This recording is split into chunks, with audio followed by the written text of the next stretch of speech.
اللہ کریم سب سے بڑا ہے۔ نبی اکرم نور مجسم صلی اللہ تعالیٰ علیہ وسلم اللہ کے محبوب مطلق ہیں۔ ہم اللہ کے بندے ہیں اور رسول کائنات کے غلام ہیں صلی اللہ علیہ وسلم۔ ہمارا ایک بہت بڑا تعارف ہے۔ عباد الرحمن کہا ہے اللہ تعالیٰ نے اپنے بندوں کو، ہمیں کہا ہے کہ تم بہترین امت ہو۔ اللہ کریم نے اعزازات سے نوازا ہے۔ جن لوگوں کے پاس اتنی بڑی نسبتیں ہوں، اتنے بڑے حوالے ہوں، اتنی بڑی طاقتیں ہوں، ان کے پاس ظاہری طور پر اگر لوگوں کا جتھا نہ بھی ہو اور ظاہری طور پر اگر مال و اسباب وقتی طور پر نہ بھی ہوں، اقتدار، عہدہ اور بڑے لمبے چوڑے نعرے ان کے پیچھے نام بھی لگ رہے ہوں، تو یہ بہت بڑا تعارف نہیں کہ اللہ کے بندے ہیں اور رسول کریم کے غلام ہیں۔ اور کیا یہ تعارف جینے کے لیے، زندہ رہنے کے لیے اور گردن اٹھا کر جینے کے لیے بہت بڑا تعارف نہیں؟ باوجود اتنے بڑے تعارف کے اگر کوئی بندہ کمزور باتیں کرے، کچی پکی گفتگو کرے اور وہ اپنے آپ کو بار بار مظلوم ثابت کرنے کی کوشش کرے، وہ بار بار اپنے زخم دکھائے تاکہ وہ قابل رحم قرار پائے، تو یہ باتیں ایک مومن کو، ایک مسلمان کو، اللہ کے ایک بندے کو ذرا زیبا نہیں دیتی، ذرا اچھا نہیں لگتا۔ مسلمان اعصابی طور پر، ذہنی طور پر، نفسیاتی طور پر ایک طاقتور قوم ہے۔ مسلمان وہ قوم ہے جو مرعوب نہیں ہوتی، یہ روب دکھاتی ہے، روب۔ ہم وہ لوگ ہیں کہ جن کے اکابرین سوئے بھی ہوتے تھے، نہ سوئے ہوتے تھے حضرت عمر، لیکن ان کو سوئے ہوئے دیکھ کر بھی لوگ کانپا کرتے تھے، اس لیے کہ شیر تو شیر ہی ہوتا ہے نا، وہ سویا ہو تو پھر بھی شیر ہی۔ تو میں کچھ عرصے سے اس کمی کو بڑی شدت سے محسوس کرتا ہوں کہ لوگ، یعنی کوئی شخص بھی ملتا ہے تو وہ اس لہجے میں بات کرتا ہے کہ اسے مظلوم مان لیا جائے، قابل رحم مان لیا جائے، اس کی مدد کی جائے، اس پر توجہ کی جائے۔ یہ مسلمان کی شان نہیں۔ آپ سورہ بقرہ پڑھیں گے تو قرآن مجید اصحاب صفہ کی شان بیان کرتا ہے کہ انہیں بڑی حاجت ہے، بڑے ضرورت مند ہیں۔ وہ لوگ تھے جو کئی دنوں تک روٹی نہیں کھاتے تھے، لیکن رب فرماتا ہے کہ میرے محبوب کے مدرسے کے ان طالب علموں کو جو دیکھے گا اسے محسوس ہوگا کہ یہ تو بڑے امیر لوگ ہیں۔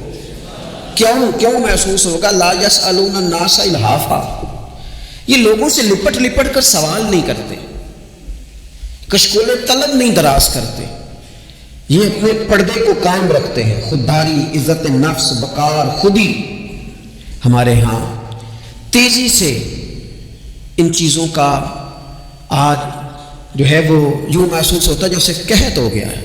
الا ماشاء اللہ، آپ کے زخم دکھانے سے کوئی بھی آپ کا زخم نہیں بھرے گا، بلکہ میں نے تو یہ دیکھا ہے اپنی زندگی میں کہ اچھا بڑے تعلقات چل رہے ہوتے ہیں، آپ کو ذرا ضرورت پڑ جائے تو سامنے والا آنکھیں پھیر لیتا ہے، اسی وقت اس کا ماحول اور اس کے حالات خراب ہو جاتے ہیں۔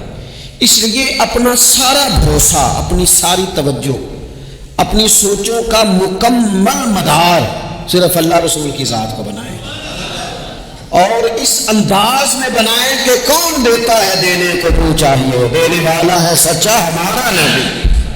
اور یہ ذہن بنائے زندگی میں کہ رب رسول کی بارگاہ سے 2 قطرے بھی مل گئے تو دنیا بھی بن جائے گی، آخرت بھی بن جائے گی۔ اس لیے ادھر ادھر دیکھنا تھوڑا کم کریں۔ اور بالخصوص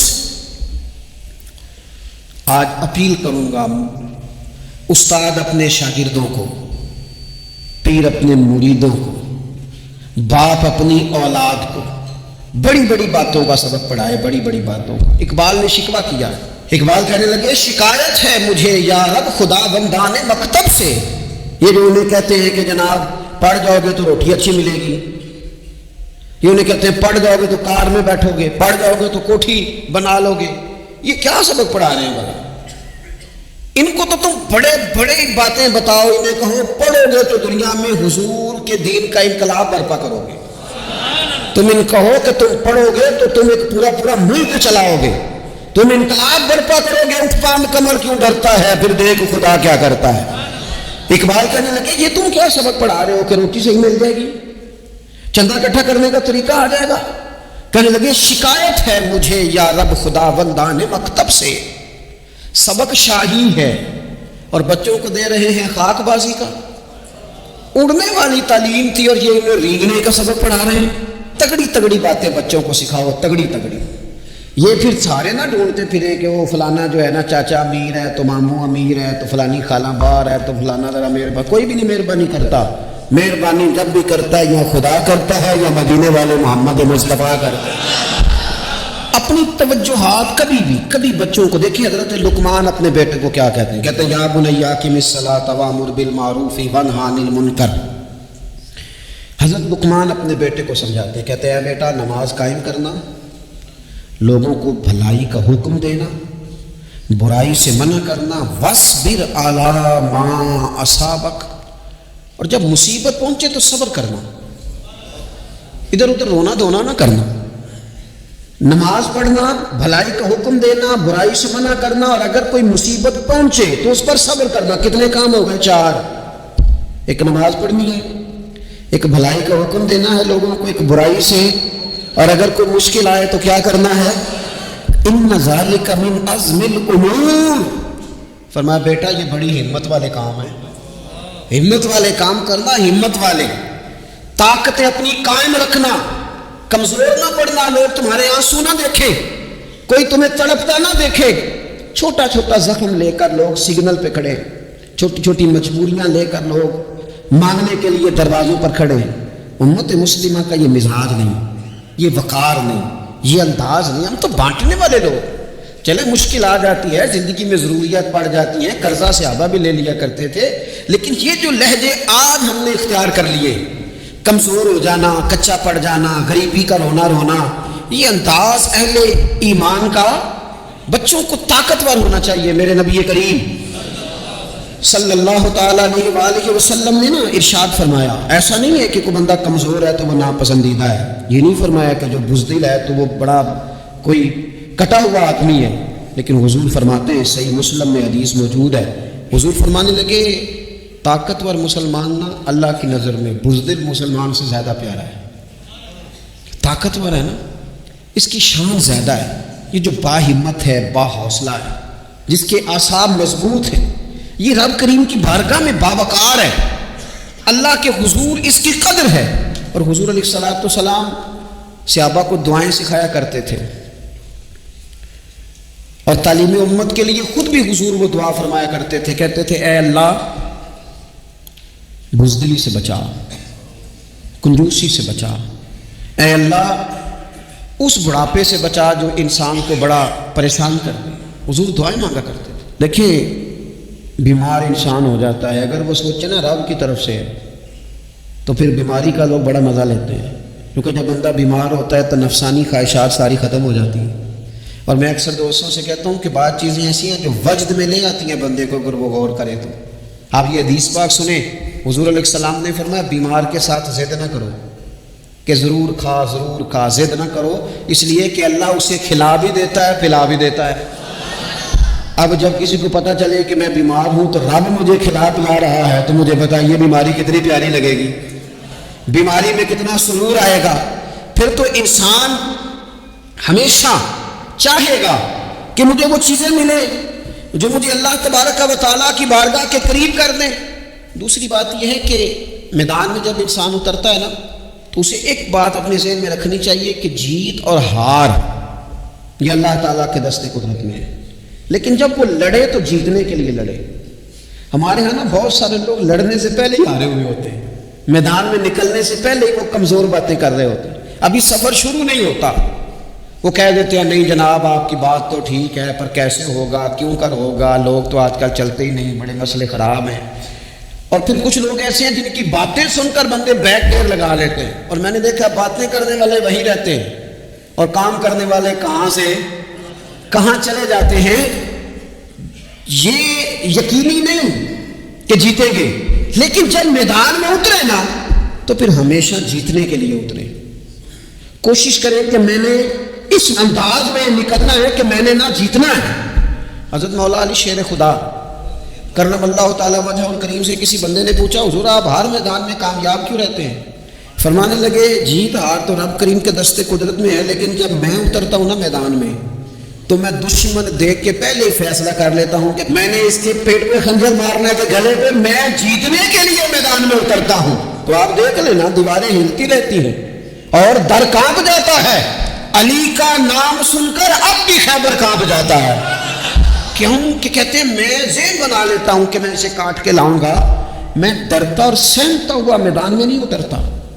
ذہن ہوتا ہے کہ آج لڑوں گا تو جیتوں گا، آج میں دیکھیں میں کیا کرتا ہوں۔ حوصلہ نہیں پیدا کر پا رہے بچوں میں، کچھ بچے بھی اللہ خیر کرے عزم و ہمت والے لوگوں کے پاس بیٹھتے نہیں، اور دوسرا ہم اپنے بچوں کا کسی کو آئیڈیل بھی نہیں بننے دیتے۔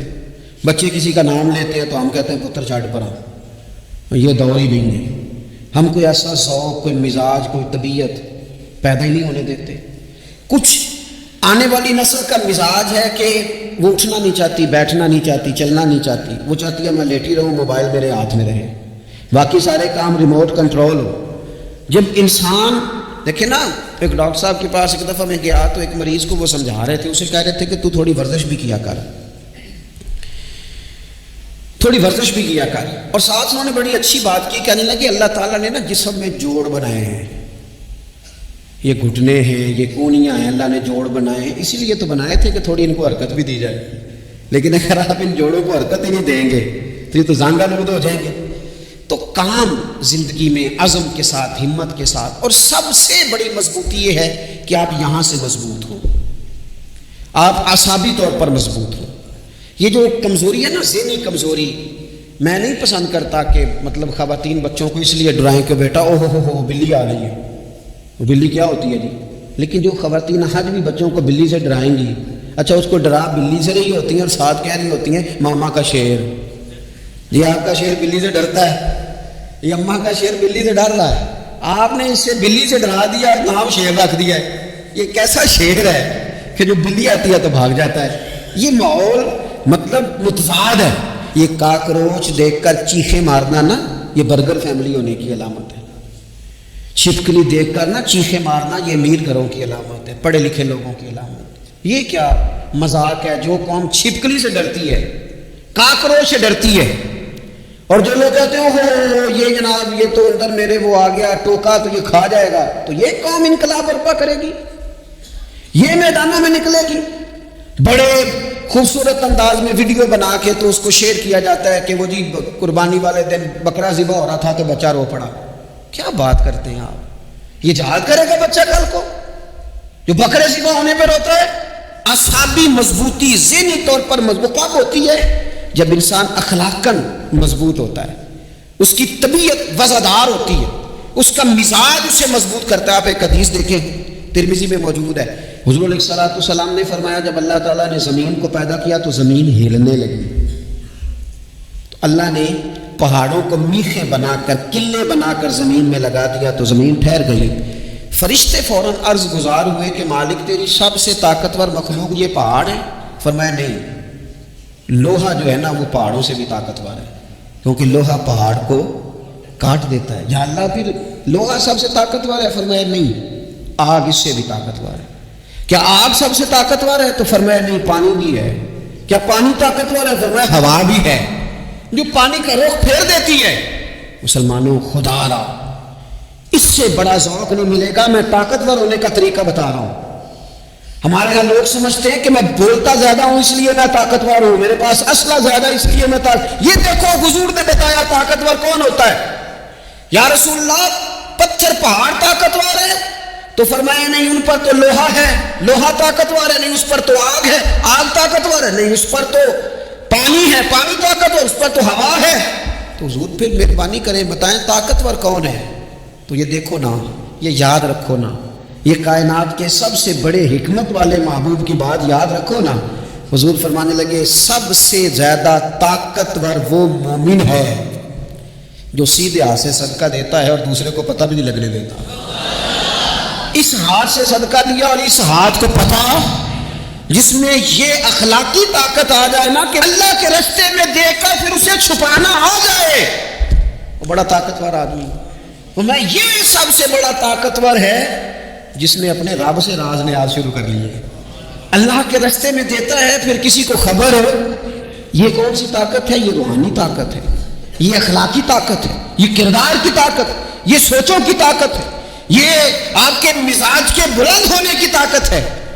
لیکن اگر مسجد میں ٹائلیں لگوا کر بھی ایک ٹائل پہ نام لکھوا لیا، اگر کہیں تعاون کر کے بھی کہا میرا ذکر کرو، کوئی خدمت کر کے کہا میرا نام لو، پھر آپ کمزور ہیں، پھر آپ طاقتور نہیں ہیں، پھر آپ نے بزدلوں جیسا کام کیا، پھر آپ نے وہ رنگ اختیار کیا ہے جو شاید آپ کو ذہنی طور پر بڑی کوفت میں مبتلا کرے۔ تو اعصابی طاقت، اعصابی قوت، آپ دیکھیں حضرت صدیق اکبر رضی اللہ تعالیٰ عنہ، حضور نے تربیت کی تھی نا۔ میں ذمہ داری سے کہتا ہوں کہ تعصب کی عینت نہ کسی نے پہنی ہو، ورنہ کائنات میں عشق کی داستان ختم ہو جاتی ہے جناب صدیق اکبر پر۔ جو پیار انہوں نے مدینے والے محبوب سے کیا ہے کوئی کر ہی نہیں سکتا۔ اور ہر وقت کی جدائی، ہر وقت کی، یعنی بیٹھے بیٹھے نا حضور کے وصال کے بعد بیٹھے بیٹھے حضرت صدیق اکبر اٹھ کے نا تو ایک رستے پہ چلنا شروع ہو گئے۔ کسی نے پوچھا ابوبکر کہاں جا رہے ہو؟ کہنے لگے یار ایک دن نا محبوب 2-3 دن کے لیے کہیں گئے تھے، اس رستے واپس آئے تھے، تو جنہاں دے دل پر جانی وچھڑن کون روے پھر تھوڑا، یہ سب روگاں دا روگ محمد جس دا نام وچھوڑا۔ پریشان ہوں تو دل کر رہا ہے پتہ نہیں یہاں سے آ نہ جائیں۔ اتنا زیادہ محبوب کی غلامی اور نبی پاک کی محبت کا ذوق، لیکن اعصابی طور پر مضبوط کتنے تھے؟ حضور کے وصال کے بعد جس بندے نے اپنے پروں کے نیچے پوری امت کو سنبھال لیا ہے نا، اس کا نام بھی ابوبکر صدیق ہی ہے۔ ایسے ایسے سنبھال لیا، سب سنبھال، دکھ سب سے زیادہ لیکن سنبھالا۔ کوئی زکوٰۃ کا منکر پیدا ہو رہا ہے، کوئی ختم نبوت پہ حملہ کر رہا ہے، کوئی کچھ ہو رہا ہے، کوئی کچھ ہو رہا ہے، ابوبکر صدیق نے فرمایا سارے لشکر روانہ کرو، جہاں جہاں حضور نے فرمایا تھا جہاد کرو۔ فرمایا جو ایک رسی بھی زکوٰۃ کی نہیں دے گا وصول کریں گے۔ لوگوں نے کہا حضور حالات بڑے اور طرح کے ہیں، کیسے کام چلے گا؟ حضرت عمر جیسے دلیر بندے بھی کہنے لگے جناب یہ نظام کیسے چلے گا؟ تو ابوبکر صدیق فرمانے لگے عمر تجھے تیری ماں روئے، تم بڑے مضبوط مزاج کا تھا، یہ مجھے کیا پیغام دے رہا ہے؟ فرمایا عمر یاد رکھ اگر میں مدینہ منورہ میں اکیلا بھی رہ گیا اور جنگل کے درندے میرا آ کے گوشت بھی نوچ کے لے گئے تو پھر بھی میں ان اصولوں پر کھڑا رہوں گا جن اصولوں پر مدینے والے رسول نے مجھے کھڑا کیا ہے۔ ذرا گنجائش نہیں، ہم یہاں سے مضبوط لوگ ہیں، یہاں سے ذہنی بلندی، ذہنی پختگی، یہ حسن ہے زندگی کا۔ یہ کیا بات ہوئی؟ پرسوں فیصلہ کوئی اور تھا، سویرے پروگرام کوئی اور بن گیا، کل فلانے کا مرید تھا، آج مجھے فیض نہیں ملا ادھر جا رہا ہوں، پرسوں فلانے کو استاد بنا بیٹھا تھا، آج میرا پروگرام بدل گیا ہے، کل میری سوچیں اور تھیں، آج میری سوچیں اور ہیں۔ جو قوم ساری زندگی تعین ہی نہ کرے وہ کام کیسے کرے گی؟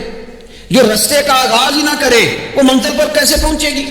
تو کمزور باتوں سے نکلیں، بزدلانہ سوچوں سے باہر آئیں، طے کریں زندگی میں یہ کچھ ہم نے کرنا ہے۔ میں نے کہا ہے نکلے میدان میں جیتنے کے لیے، پھر رب کی مرضی ہے، پھر اللہ کی مرضی ہے۔ ساری زندگی صحابہ پر قرض رہا، قرضے بھی رہے، خدمتیں بھی ہوتی رہی، جہاد بھی ہوتے رہے، ڈیوٹیاں بھی ہوتی رہی، سارے کام ہی ہوتے رہے۔ ہمارا یہ مزاج ہے ایک دکھ آ گیا ہے ساری خوشیاں ہی گئی، بس سارا کچھ ختم کر بیٹھتے ہیں۔ تو تھوڑی سی نا مضبوط دیکھیں۔ اچھا یہ حضرت ابوبکر کا حال ہے تو جناب عمر کی کیفیت کیا ہے؟ کلمہ پڑھتے ہی حضرت عمر نے فرمایا یا رسول اللہ جب آپ سچے، قرآن سچا، اسلام سچا، تو چھپ کے نماز پڑھنے کا کیا مطلب ہے؟ فرمایا ابھی تعداد ہی کوئی نہیں، 40 تو مسلمان ہیں۔ عرض کی حضور مہربانی کریں نا آپ صرف اجازت دیں۔ 20 لوگوں کی صفیں بنا دی گئی، ایک صف کے آگے حضرت عمر ہیں، ایک صف کے آگے حضرت امیر حمزہ ہیں۔ جناب عمر کہنے لگے چونکہ آپ اللہ کے رسول ہیں تو لہذا نماز بھی آج اللہ کے گھر میں پڑھی جائے گی۔ تو حضرت عمر بیت اللہ شریف کے بیچ کھڑے ہو کے نعرہ لگاتے ہیں، فرماتے ہیں میں عمر ہوں، تم مجھے بھی جانتے ہو، میرے باپ کو بھی جانتے ہو، تم میرا قبیلہ بھی جانتے ہو، میں نے پڑھ لیا ہے محبوب کا کلمہ۔ اب جس نے بچے یتیم کرانے ہو اور اپنی بیوی بیوہ کرانی ہو وہ آئے اور مجھے روکے، یہ محبوب اللہ کے ہیں اور گھر بھی اللہ کا ہے تو نماز بھی آج اللہ کے گھر میں پڑھی جائے۔ جب تک انسان یہاں سے طاقتور نہیں ہوتا، پھر بات آئی سیدنا عثمان غنی کی، میں پہلا ماں اونا رنداں تو جنہیں کھلی بغاوت کیتی ہے، پورا قبیلہ اور طرف ہے، عثمان تیرے گھر میں مال ہے، دولت ہے، وزاداری ہے، لوگ سارے کیا کریں گے، والد مخالف، چچا مخالف، حضرت عثمان غنی جیسے آدمی کو پکڑ کے باندھ دیا گیا گھر میں۔ پر عثمان غنی کہنے لگے میں ان بزدلوں میں سے نہیں ہوں جو محبت بھی کریں اور اظہار بھی نہ کر سکیں، جو دعویٰ بھی کریں اور پھر ان کے اندر طاقت اظہار بھی نہ ہو۔ فرمایا تم جتنا باندھ سکتے ہو باندھ لو، تم اپنی دولتیں، حکومتیں اور اپنا جاہ و جلال سنبھال کے رکھو، ہم نے تو غلامی کا فیصلہ کر لیا ہے۔ اور پھر کی غلامی انہوں نے۔ اور جہاں تک بات ہے شیر خدا حضرت علی المرتضیٰ کی، حضرت علی المرتضیٰ شیر خدا کا تو یہ حال تھا کہ ساری زندگی میدان میں رہے۔ ایک دن حضور نے صرف فرمایا کہ آج آپ کو نہیں لے کے جانا، آپ تھوڑا نا میرے نائب بن کر، حضور کسی نہ کسی کو نائب بنا کے مدینے میں چھوڑ کے جائے، ایک دن صرف کہا نہیں لے کے جانا۔ تو حضرت مولا علی رونے لگے، کہنے لگے حضور میں بچوں کے بیچ رہوں، عورتوں کے بیچ رہوں، میری تلوار کو زنگ لگ جائے گا، حضور مجھے تو گھوڑے پہ بیٹھنا پسند ہے۔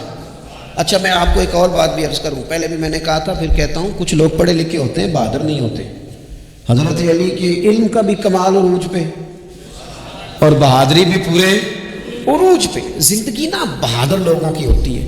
یہ شہاب الدین غوری لیٹے ہیں یہاں صحابہ میں، تو کسی نے پوچھا ان سے کہ یار آپ کہاں رہتے ہیں؟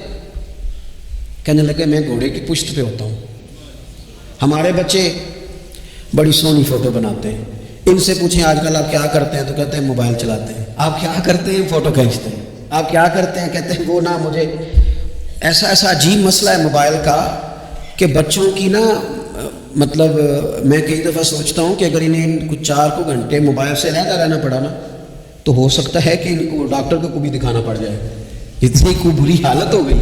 مجھے ڈھیر سارے دوست کہتے ہیں جی آپ ٹیلی فون پہ ملتے نہیں۔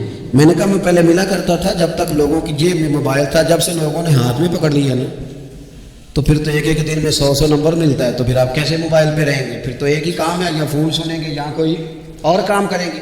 تو تھوڑی سی ہمت والی زندگی گزاریں۔ بزدلانہ باتیں، کمزور باتیں ہمارے بچوں کو بھی کمزور کر دیں گی، یہ کچھ نہیں کر سکیں گے۔ حضرت سیدنا عبداللہ بن زبیر رضی اللہ تعالیٰ عنہ، یہ مدینہ منورہ میں پیدا ہونے والے سب سے پہلے بچے ہیں۔ حضرت سیدنا ابوبکر صدیق رضی اللہ تعالیٰ عنہ کے نواسے ہیں، حضور کی پھپھو جناب صفیہ کے پوتے ہیں، اور عشرہ مبشرہ صحابی حضرت زبیر بن عوام ان کے بیٹے ہیں۔ شروع سے ہی بڑے بہادر تھے۔ ایک دن کچھ بچے گلی میں کھیل رہے تھے تو ایک شخص نے آ کے نا چیخ ماری، ڈرایا، سارے بچے بھاگ گئے۔ جناب عبداللہ ابن زبیر کہنے لگے کیوں بھاگتے ہو؟ آپ چیخوں سے بھی ڈرو گے؟ واپس آؤ سارے، میں تمہارا امیر ہوں، آؤ ذرا اس پر حملہ کریں۔ ہم سارے بھاگے اور یہ اکیلا کھڑا رہے۔ اس پر حملہ کیا، وہ ڈرانے والا خود ڈر کے بھاگ گیا۔ تھوڑا سا نا مزاج، ذہن، طبیعت، دیکھیں نا بدتمیزی اور چیز کا نام ہے، لیکن گفتگو کا مضبوط ہونا یہ اور چیز کا نام ہے۔ بچوں کو جب پوری طرح یہاں تو ہم ان کو اس قدر زیادہ کمروں میں بند رکھتے ہیں کہ جب وہ نکلتے ہیں باغی ہو جاتے ہیں، یہاں پھر یہ ہوتا ہے کہ ان کے اندر جو صلاحیتیں ہوتی ہیں وہ پوری طرح دب جاتی ہیں، وہ جو کیفیات ہوتی ہیں جو ایک مردانہ وصف پہ ہونی چاہیے وہ ان کے اندر موجود نہیں ہوتی۔ اقبال کہتے ہیں آئین جواں مرداں حق گوئی و بے باکی، اللہ کے شیروں کو آتی نہیں روباہی۔ اور یہ جو سہمے دوست ہیں نا بالخصوص غریب طبقے سے، ان سے میں عرض کروں گا کبھی کسی کی گاڑی دے کر مروب نہیں ہونا، کبھی کسی کے مہنگے کپڑوں کے روب میں نہیں آنا، کبھی نہیں۔ حالات کے سہمے ہوئے لوگوں کو بتا دو حالات بدل جاتے ہیں، ایک جیسے نہیں رہتے۔ کبھی کمزور نہ پڑیں اور جگہ جگہ اپنے دکھ بھی نہ بتائیں، جگہ جگہ اپنے دکھ نہ بتائیں، ہمت کریں۔ وہ ایک شاعر نے کہا تھا کہ با ہمت لوگ کبھی ہارا نہیں کرتے، یا وہ جیت جاتے ہیں یا کچھ سیکھ جاتے ہیں۔ وہ نا میدانوں میں رہتے ہیں، کمزور نہ پڑیں۔ یہ جو اتنا لمبی لسٹ بن گئی ہے نا، اتنی لمبی لسٹ مانگنے والوں کی، اتنا لمبی فہرست ہو گئی ہے ہر سگنل پہ، ہر چوک میں، ہر رش والی جگہ پہ، یہ بتاتی ہے کہ لوگ اس کو آر ہی نہیں سمجھتے، کمزوری نہیں سمجھتے، طاقت والا مزاج۔ حضرت عمر بہادر تھے تو بہادر لوگوں کو پسند بھی بڑا کرتے تھے۔ حضرت عبداللہ ابن زبیر چھوٹے تھے، بچوں کے ساتھ کھیل رہے تھے، اور یہ وہی حضرت عبداللہ ابن زبیر ہیں جو بعد میں امام حسین کے قاتلوں کے سامنے ڈٹ کے کھڑے ہو گئے اور انہوں نے اعلانیہ ان لوگوں کا بائیکاٹ بھی کیا اور ان لوگوں کے ساتھ صف آرا بھی ہوئے حضرت عبداللہ ابن زبیر، اور فرماتے ہیں کہ میری ماں 90 سال سے زیادہ عمر تھی حضرت اسماء بنت ابی بکر کی، جب میں نے انہیں کہا نا اماں وقت آ گیا شہادت کا، تو میری اماں مجھے کہنے لگی پتر میدان میں رہنا، میدان میں بکرے کو ذبح ہوتے وقت تکلیف ہوتی ہے، جب اس کی کھال اتاری جائے پھر کوئی تکلیف نہیں ہوتی، ایسے ہی کمزور نہ پڑنا۔ ہمارے ہاں تو لوگ کہتے ہیں پتر اندروں کنڈی لے لا ساڑی نہیں لڑائی، وہ جب ہمارے گھر آگ آئے گی پھر اسے اب بند کریں گے، ابھی نہ تو بالکل باہر نہ نکلنا۔ کیسے قوم آگے بڑھے گی؟ جرتیں کیسے پیدا ہوں؟ اور جو کچھ کہہ نہیں سکتے وہ منوائیں گے کیسے؟ جو بات کرنے کی طاقت نہیں رکھتے وہ اپنا منوائیں گے کیسے؟ حضرت عبداللہ ابن زبیر رضی اللہ تعالیٰ عنہ اپنے دوستوں کے ساتھ گلی میں کھیل رہے تھے، جناب عمر فاروق آ گئے، حضرت عمر فاروق کا جلال تھا، بچے ان کو دیکھ کے دوڑ گئے، حضرت عبداللہ ابن زبیر کھڑے ہیں، حضرت عمر قریب آئے، کہنے لگے پتر آپ کیوں نہیں دوڑے؟ حضرت عبداللہ ابن زبیر چھوٹے سے ہیں، کہنے لگے جی کیوں میں دوڑتا، میں نے کوئی جرم کیا ہے؟ تو میں نے غلطی کی ہے، بھلا کیوں دوڑوں؟ آرام سے کھیل رہے ہیں اور نہ ہم نے کوئی رستہ بند کیا، جگہ ہے آپ نے گزرنا تو گزر جائیں۔ چاہیے تھا نا حضرت عمر ناراض ہوتے، پر جناب عمر نے ماتھا چوم لیا، کہنے لگا کیا بات ہے بیٹا، ان چیزوں پر ذرا قائم رہنا، کہنے لگے جرم کیے، کیا مطلب ہے اس بات کا کہ فلانا ہے تو دوڑ جائے، کیوں دوڑیں جی؟ تو ہم نے جو قوم کو سکھانا شروع کیا ہے نا، دیکھیں فقر اور چیز ہے، درویشی اور چیز ہے، سادگی، لیکن ظلم سہنا اور چیز ہے۔ دنیا میں قتیل اس سا منافق نہیں کوئی جو ظلم تو سہتا ہے بغاوت نہیں کرتا، اپنی زندگی میں عزم کو، ہمت کو، نظریے کو بلند کرے، مظلومانہ مزاج نہ پیدا کرے، بلا وجہ دکھ سنا سنا کے اپنے آپ کو کمزور نہ کرے۔ یاد رکھیں اگر ہم اپنے دکھ کسی کو سنا رہے ہیں اور اپنے آپ کو بڑا غریب ثابت کر رہے ہیں تو ایسا نہ ہو کہ ہمارے بچے اس کا برا اثر لے جائیں۔